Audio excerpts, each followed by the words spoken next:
Mateus 9. E entrando no barco, passou para outra margem e chegou à sua cidade. E eis que lhe trouxeram um paralítico deitado numa cama. E Jesus, vendo a fé deles, disse ao paralítico: Filho, tem bom ânimo. Perdoados te são os teus pecados. E eis que alguns dos escribas diziam entre si: Ele blasfema. Mas Jesus, conhecendo os seus pensamentos, disse: Por que pensais mal em vosso coração? Pois o que é mais fácil? Dizer ao paralítico: perdoados te são os teus pecados, ou levanta-te e anda? Ora, para que saibais que o Filho do Homem tem na terra autoridade para perdoar pecados. Disse então ao paralítico: Levanta-te, toma a tua cama e vai para a tua casa. E levantando-se foi para sua casa. E a multidão, vendo isso, maravilhou-se e glorificou a Deus que dera tal poder aos homens. E Jesus, passando adiante dali, viu assentado na alfândega um homem chamado Mateus, e disse-lhe: Segue-me. E ele, levantando-se, o seguiu. E aconteceu que, estando ele em casa, sentado à mesa, chegaram muitos publicanos e pecadores e sentaram-se juntamente com Jesus e seus discípulos. E os fariseus, vendo isso, disseram aos seus discípulos: Por que come o vosso mestre com os publicanos e pecadores?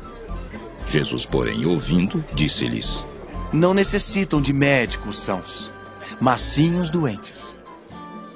Ide, porém, e aprendei o que significa: misericórdia quero, e não sacrifício. Porque eu não vim para chamar os justos, mas os pecadores ao arrependimento.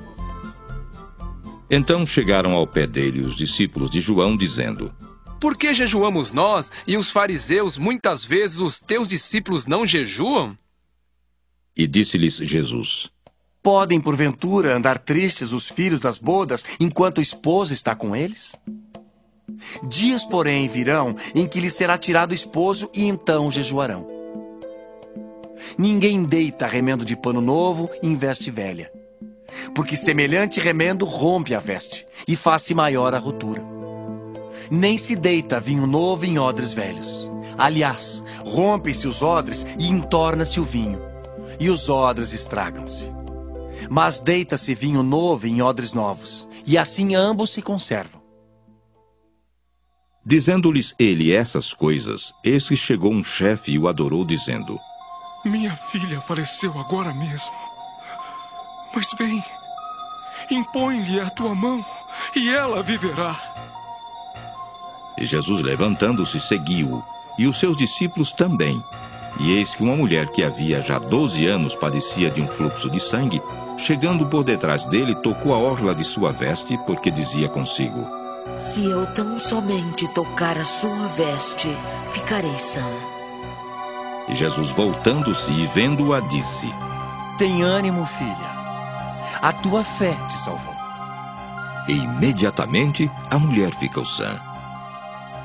E Jesus, chegando à casa daquele chefe e vendo os instrumentistas e o povo em alvoroço, disse-lhes: Retirai-vos, que a menina não está morta, mas dorme. E riram-se dele. E logo que o povo foi posto fora, entrou Jesus e pegou-lhe na mão, e a menina levantou-se. E espalhou-se aquela notícia por todo aquele país. E partindo Jesus dali, seguiram-no 2 cegos, clamando e dizendo: Tem compaixão de nós, filho de Davi! E quando chegou à casa, os cegos se aproximaram dele, e Jesus disse-lhes: Credes vós que eu possa fazer isto? Disseram-lhe eles: Sim, Senhor! Tocou então os olhos deles, dizendo: Seja-vos feito segundo a vossa fé. E os olhos se lhes abriram. E Jesus ameaçou-os, dizendo: Olhai que ninguém o saiba. Mas tendo eles saído, divulgaram a sua fama por toda aquela terra. E havendo-se eles retirado, trouxeram-lhe um homem mudo e endemoninhado. E expulso o demônio, falou o mudo. E a multidão se maravilhou, dizendo: Nunca tal se viu em Israel. Mas os fariseus diziam: Ele expulsa os demônios pelo príncipe dos demônios. E percorria Jesus todas as cidades e aldeias, ensinando nas sinagogas deles e pregando o evangelho do reino e curando todas as enfermidades e moléstias entre o povo. E vendo a multidão, teve grande compaixão deles, porque andavam desgarrados e errantes como ovelhas que não têm pastor. Então disse aos seus discípulos: A seara é realmente grande, mas poucos são os ceifeiros. Rogai, pois, ao Senhor da seara que mande ceifeiros para a sua seara.